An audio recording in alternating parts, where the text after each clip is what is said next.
शादी के पहले से ही विभा को कपड़े धोने का बड़ा शौक था। कभी नल के नीचे तो कभी तालाब के पास। अरे मेरी नीली वाली लुंगी नहीं दिख रही है। विभा की अम्मा, कहाँ रखी है लुंगी? अरे वो तो विभा ने परसों ही धोकर रखी थी आपकी अलमारी में, देखो वहीं होगी। वो ना मैंने आज धो दी, मुझे लगा कि गंदी हो गई होगी। अरे कैसे गंदी हो गई थी? उसे तो मैंने पहना भी नहीं। हे भगवान, इस लड़की के कपड़े धोने की आदत से परेशान हो गया हूँ मैं। जितना तो घर में राशन नहीं आता, उससे कहीं ज्यादा डिटर्जेंट पाउडर का खर्चा है। इसकी शादी करवा दो, शादी। जाए अपने घर में ही करे काम, फिर चाहे घर के कपड़े धोने हो या पूरे गांव के। हाँ ठीक बोल रही हो, देखता हूँ मैं कोई लड़का। वो दिन भी आ जाता है जब विभा को देखने लड़के वाले आ जाते हैं। लड़की मुझे अच्छी लगी। होने वाली सास कहती है, बेटी अगर कुछ पूछना है तो पूछ लो। वैसे तो हमारी लड़की बहुत ही शर्मीली है, जो बोल दो वो मान लेती है, इसे क्या पूछना होगा। अरे कैसी बात कर रही हो माँ, मुझे इन लोगों के घर रहना है, सवाल तो कई है। हाँ हाँ बेटा, पूछ लो ना, क्या पूछना है। आप लोगों के घर कपड़े कौन धोता है? सास का मुंह बन जाता है। देखो, अगर तुम ये कहना चाहती हो कि तुम्हें कपड़े धोने नहीं आते तो सुन लो, कपड़े मैं ही धोती हूँ, लेकिन तुम्हारे आ जाने के बाद मैं रुमाल तक नहीं धोऊंगी। अरे चुप रहना भाग्यवान, बहू बेचारी घर आई नहीं, उसे डराना शुरू कर दिया।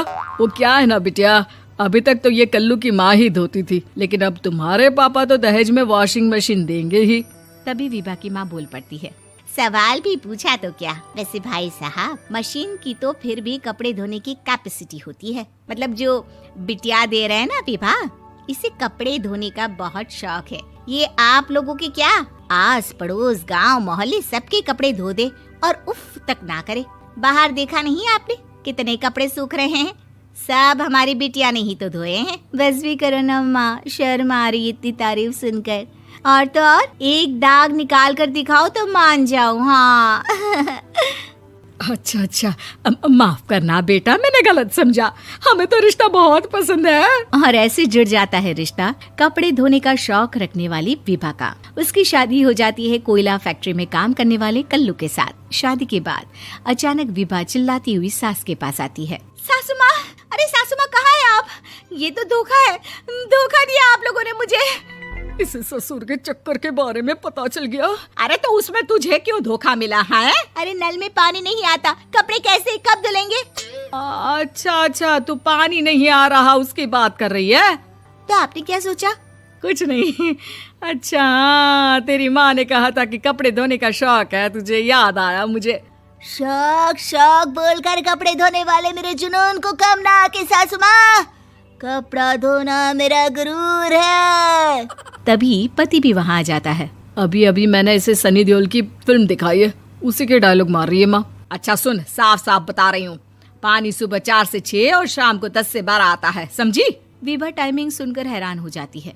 ये क्या भूतों का मोहल्ला है? सुबह 4 बजे उठकर कौन कपड़े धोता है? 4 बजे टंकी में पानी जाता है, फिर सारा दिन धोना ना, किसने मना किया? अरे कैसी बात कर रही हैं? 200 लीटर की टंकी में कितने कपड़े धो लूंगी मैं? सुबह ही उठ जाऊंगी मैं। अब क्या था, विभा सुबह 4 से लेकर रात के 12 बजे तक कपड़े ही धोती रहती। एक रोज सास पड़ोस से निकलकर कहीं जा रही होती है कि साथ वाली कहती है, हाँ कल्लू की माँ, जरा ये बताओ कि 2 साड़ी है, 2 ब्लाउज और एक पेटीकोट और एक नाड़े वाला लंबा कच्छा। हाँ तो? अरे तो क्या, कितना लोगी धुलाई ये बताओ। धोबन दिख रहे हैं हम क्या? हमारे पति सरकारी नौकरी से अभी रिटायर हुए हैं और बेटा सुपरवाइजर है कोयला फैक्ट्री में। धोबन समझ रखा है हमें? हाय रे कल्लू की अम्मा, माफ कर दो, वो तो मोहल्ले में यही सब बता रहे थे कि तुमने बहू को कपड़ा धुलवाने के काम में लगा दिया है। सास को पड़ोसन की बात सुनकर गुस्सा आ जाता है। वो घर पहुंचती है जहां घर के बाहर ही इतने सारे कपड़े सूख रहे होते हैं जितने कि किसी धोबन के घर पर। अरे ओ कल्लू की दुल्हन, बाहर निकल। माँ जी यहीं आ जाओ, बाथरूम में चादर धो रहे हैं हम। अरे अभी हम धोते हैं, तुमको बाहर निकलो। ये आस पड़ोस वाले बोल रहे हैं कि हम बहू से कपड़े धुलवा कर उसे कपड़ा धोने वाली बना दिए हैं। अरे छोड़ो ना माँ जी, किन लोगों की बातों में आती हो? आस पास के लोगों का तो काम ही होता है कि वो किसी तरह सास बहू को लड़ा दे। बहू सारे घर के कपड़े धोती है, ये क्या कम है? बोलिए। सास को भी लग जाता है कि वो बहू का ये सनकीपन नहीं छुड़वा सकती, इससे अच्छा है कि खुद ही चुप हो जाए। एक रोज सास और बहू मंदिर जाते हैं, जहाँ सास की साड़ी वहाँ खड़ी भीख मांगने वाली से मिलती है। माँ जी क्या बात है, आपकी साड़ी उस भिखारन से कितनी मिल रही है ना? हाँ हाँ देखो तो, दोनों की साड़ी मिल रही है। क्या बात है कल्लू की अम्मा, तुम खुद को तो अफसर की बीवी बताती हो और ऐसी सिंपल सी प्लेन साड़ी पहनकर घूमती हो। सिंपल और प्लेन नहीं है ये साड़ी। तो क्या सोने के धागे से फूल बने हैं? कुछ भी सासू माँ, कुछ भी। हाँ बने थे इस साड़ी में सोने के धागे से फूल। मेरे पति लेकर आए थे मद्रास से स्पेशली मेरे लिए 10,000 की।